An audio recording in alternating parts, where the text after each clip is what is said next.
Halo, balik lagi sama gua, Unsensor Investor. Ini adalah video lanjutan dari topik Bitcoin Backloan. Di video ini gua mau bahas fakta bahwa kita bisa dapat passive income walaupun kita lagi berhutang ya dengan Bitcoin Backloan ini. Pokoknya tonton sampai habis supaya kalian bisa dapat semua informasi. Oke, jadi ini gua udah ada di website BitGet. Kayak biasa, gua ini dari PC. Sama aja, mau PC atau HP, tampilannya mirip. Ya, jadi nggak masalah. Seperti yang gue bilang tadi ya, bahwa di Bitcoin Backloan ini kita bisa dapat passive income. Walaupun jumlahnya kecil, yang nanti bakal gue tunjukin. Tapi kalian jangan lihat besarannya, karena sebaik-baiknya aset investasi itu kalau juga bisa menghasilkan passive income selain dari capital gain. Kalau kalian ngikutin video gue yang pertama kali, waktu gue ambil loan, setelah gue dapet USDT waktu itu 5.800 USDT, gue langsung beli Bitcoin baru tanpa mikir. Dengan aset jaminan Bitcoin gue yang lama itu 0,15. Dan waktu itu Bitcoin yang gue beli itu dapatnya 0,058. Tapi Bitcoin baru gue itu udah gue pindahin ke cold wallet Trezor gue. Supaya apa? Supaya sepenuhnya udah punya gue. Ingat, not your keys, not your coins. Nah, ini gue mau tunjukin ke kalian passive income yang gue dapat sebagai interest di saat gue masih nyicil loan. Nah, ini gue tunjukin Bitcoin yang gue punya sekarang ya. 0,0-nya setelah titik itu ada 5,632 ya. Atau value-nya dalam rupiah 11.000 rupiah ya. Ini Bitcoin hasil dari eh, passive income tersebut ya. Nah, ini earn flexible interest. Jadi kalian lihat ya, setiap jam di menit ke-15 itu gue dapat 0, setelah titik nolnya ada 7, baru 34,343 ya. Ingat ya, kalian sama yang namanya Satoshi dan Bitcoin ya. Satoshi itu satuan terkecil dari Bitcoin. Satu Bitcoin itu 100 juta Satoshi. Dan satu Satoshi itu sama dengan 0,0-nya ada 7 setelah titik 1 ya. Artinya dengan jumlah interest yang gue dapat dalam bentuk Bitcoin ini segini, itu gue dapat 3 Satoshi setiap jamnya ya. Kalian jangan lihat besar kecilnya, ini kecil banget gitu ya. Memang sehari itu di harga Bitcoin sekarang itu gue dapat kurang lebih 1.000 rupiah ya. Tapi again, Satoshi ya Satoshi gitu ya, satuan kecil dari Bitcoin dan itu tetap berharga nanti di masa depan.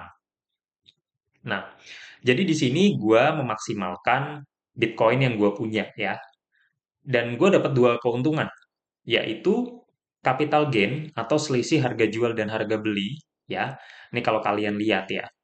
Ini capital gain-nya sampai sebelum kemarin Bitcoin gue dipindahin ke cold wallet, itu keuntungan gue 9,4 juta ya.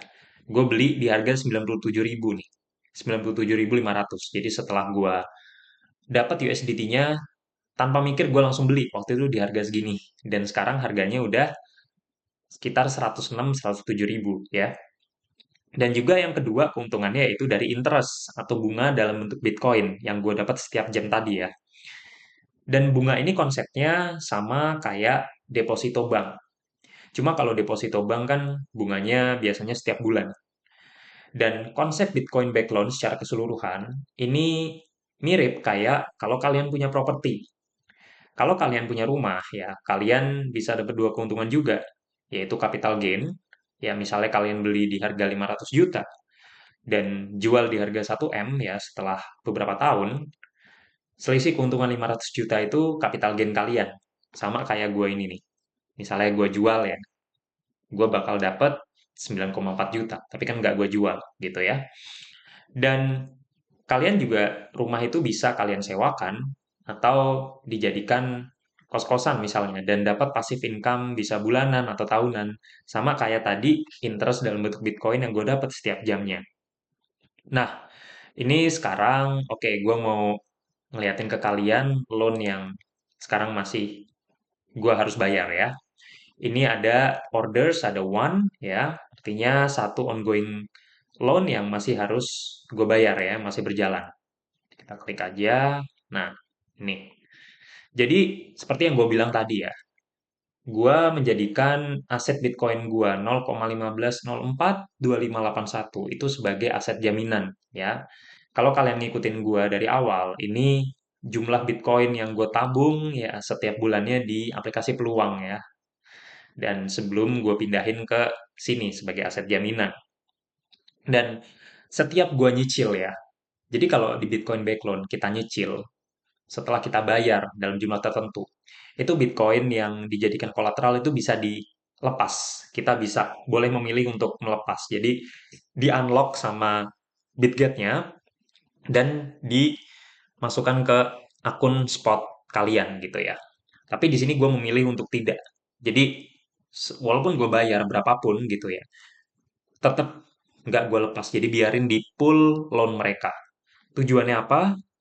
Supaya LTV yang gue punya itu tetap rendah nih. Jadi LTV gue di 21% ya. Dan buat gue LTV yang sehat itu memang di bawah 50% ya.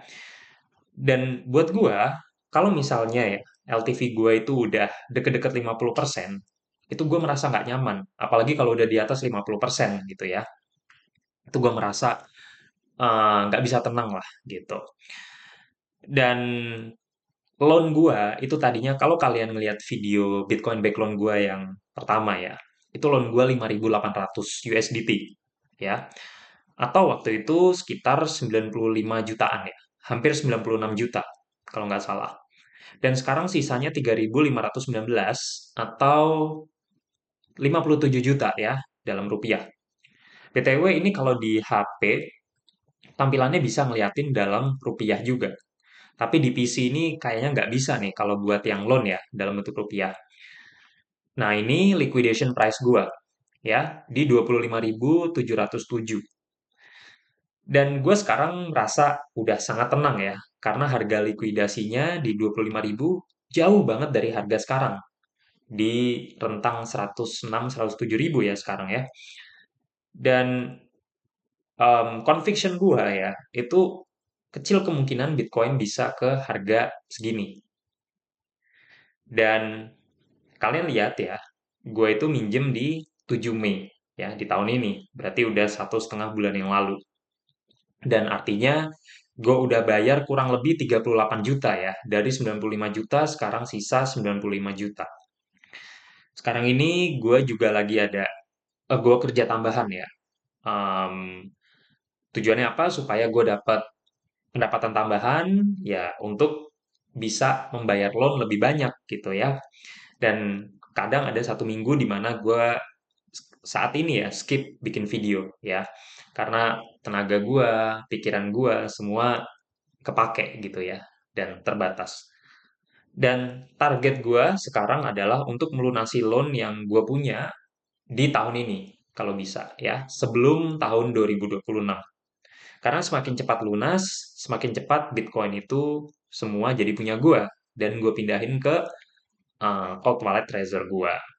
Nah, ini gue juga mau tunjukin ke kalian Bitcoin yang ada di Trezor gue ya. Nah, ini jadi gue sekarang punya 0,059 ya.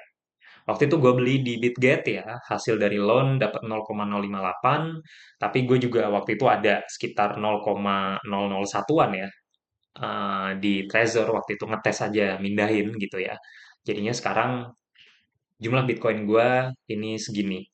Ini adalah jumlah Bitcoin yang udah gue self custody, yang artinya sepenuhnya udah punya gue ya. Semua tanggung jawab gua nggak dikontrol exchange atau pihak manapun. Dan value-nya dalam IDR itu 104 juta rupiah. Oh ya, ini gue selalu convert ke rupiah ya, karena gue merasa udah nyaman aja sebagai orang Indonesia, apa-apa kalau ngelihat harga tuh pakai rupiah. Dan sekarang gue mau nunjukin ke kalian ya, perjalanan net worth gue yang gue catat rapi setiap akhir bulan. Ya, jadi total Bitcoin gue sekarang segini, 0,2104198 Bitcoin ya. Ini adalah gabungan dari Bitcoin yang gue punya yang 0,15042581 tadi dan juga Bitcoin from loan ya, hasil dari 5.800 USDT yang gue beliin Bitcoin baru ya. Dan total value-nya ya itu segini ya, sekitar 366 juta. Dan kalau kalian ya ngelihat total liabilities gua atau hutang gua ya itu sekarang kurang lebih 57 juta atau 3.519 USDT tadi ya, tergantung dari kurs lah. Tapi video ini dibuat total hutang gua segini ya. Dan kalau kalian yang anak akuntansi ya, yang selalu gue bilang nih, pasti udah sangat familiar ya. Kalau mau ngitung kekayaan bersih ya, net worth itu ya total aset dikurang total liabilities atau hutang. Dan kekayaan bersih gue ya yang harus gue syukuri di sekarang 309 juta ya. Ini adalah hasil gue ya bekerja keras ya, hasil investasi. Dari pertama gue dapat gaji ya, kerjaan pertama gue dan bertahan sampai sekarang itu. Dan ini semua ya seperti yang gue bilang sebelum-sebelumnya bahwa net worth gua, aset gua itu sekarang masih 100% di Bitcoin ya. Gua nggak punya saham, gua nggak punya reksadana, dan lain-lainnya ya. Jadi gua bakal mencoba sebisa mungkin untuk transparan ke kalian ya. Mungkin nanti gua bakal update portfolio gua lagi kalau hutang gua semua udah lunas ya. Semoga bisa lunas sebelum tahun depan ya, di akhir tahun mungkin gitu. Gue bakal berusaha terus. Oke, itu tadi penjelasan gue di video ini. Semoga video ini bermanfaat buat kalian dan bisa menambah motivasi kalian untuk terus nabung Bitcoin.